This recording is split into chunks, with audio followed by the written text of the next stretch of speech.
السلام علیکم ورحمۃ اللہ وبرکاتہ۔ کیا حال ہے آپ سب کا؟ اللہ تعالیٰ آپ کو ایمان اور صحت کی بہترین حالتوں میں رکھیے اور آپ کی طرف بڑھنے والے ہر شر کو خیر میں بدل دے۔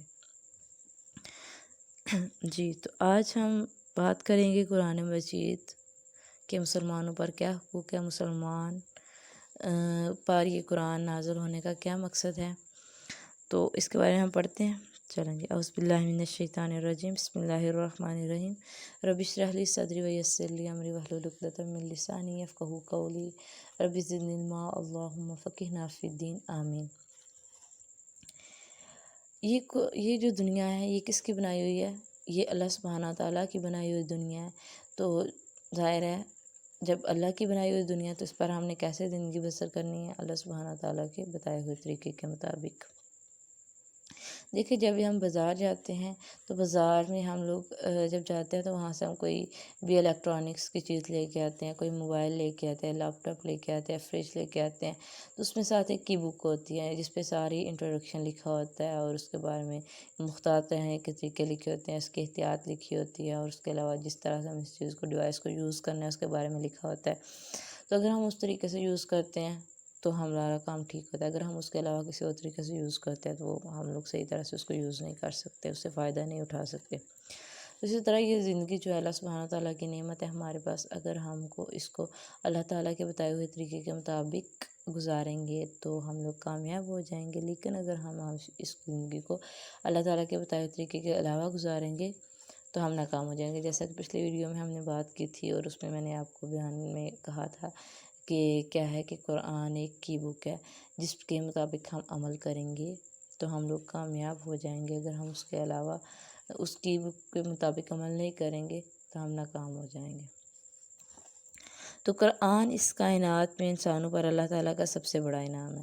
ایک حدیث میں آتا ہے کہ جس کو قرآن کا علم دیا گیا پھر اس نے اس کے علاوہ کسی اور نعمت کو بڑا سمجھا تو اس نے قرآن کا حق ادا ہی نہیں کیا۔ تو یہ حدیث کا مفہوم ہے۔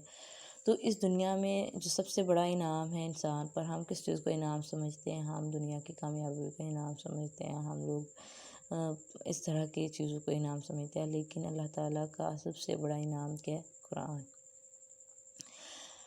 تو قرآن مجید وہ نعمت ہے کہ اگر ہم اس سے وابستہ رہتے ہیں تو ہماری دنیا بھی سدھر جاتی ہے اور آخرت بھی سدھر جاتی ہے۔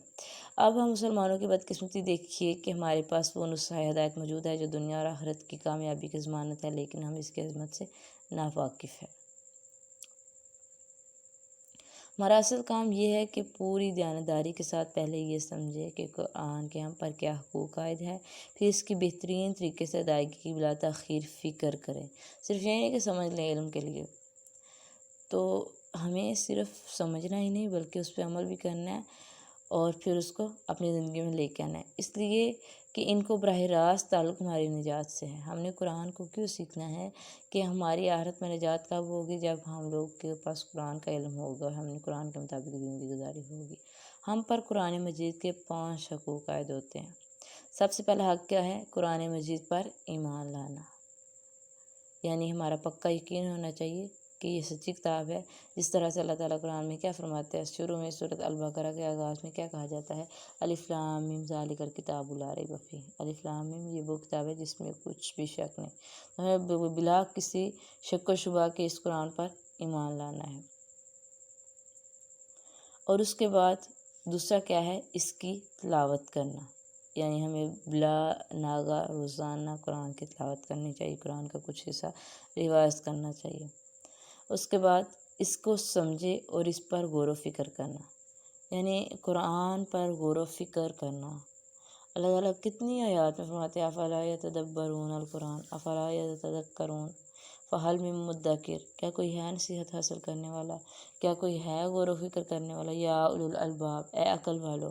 تو اللہ تعالیٰ پکار کے ہمیں مختلف طریقے سے کہتے ہیں کہ قرآن پر غور و فکر کرو، کیونکہ جب ہم لوگ غور و فکر نہیں کرتے تو ہم لوگ اس چیز سے فائدہ نہیں اٹھا سکتے، جب ہمیں کسی چیز کے فائدے کا پتہ نہیں ہوتا۔ تو جب ہم قرآن پر غور و فکر نہیں کریں گے ہمیں اس کے بینیفٹس کا پتہ نہیں چلے گا۔ جب پتہ نہیں چلے گا تو اس وجہ سے ہم لوگ اس کے فائدہ اٹھانے سے محروم ہیں۔ ہم لوگ تو یہاں تک تو کرتے ہیں. ہمارا پہلا پوائنٹ بھی الحمدللہ تمام مسلمانوں کا مکمل ہے، کمپلیٹ ہے کہ ہم لوگ قرآن پر ایمان رکھتے ہیں، ہم قرآن کو سچی کتاب مانتے ہیں. اس کے بعد ہمارے بہت سے گھروں میں ماشاءاللہ میجارٹی جو ہے نا وہ صبح قرآن کی تلاوت کی جاتی ہے، قرآن کا کچھ نہ کچھ حصہ پڑھا جاتا ہے.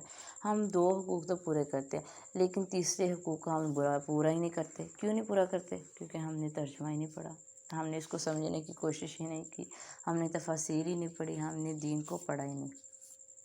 تو تیسرا حق کیا ہے کہ اس کو سمجھے اور اس پر غور و فکر کرے. قرآن کی آیات پر غور و فکر کرنا کہ یہ آیات نازل کرنے کا کیا مقصد ہے آخر. تو کوئی نہ کوئی مقصد تو ہے نا.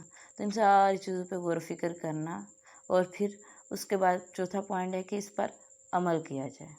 جی تو آج ہم مسلمان باتیں تو کرتے ہیں لیکن عمل نہیں کرتے.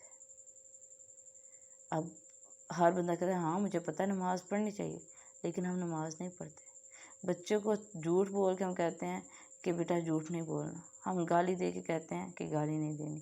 تو ہمارے دین کیا ہے کہ ہماری باتوں تک محدود رہ گیا، ہمارے عمل میں نہیں ہے. تو چوتھی جو چیز ہے وہ ہمیں باعمل مسلمان بننا ہے. اس کے بعد اسے دوسروں تک پہنچانا.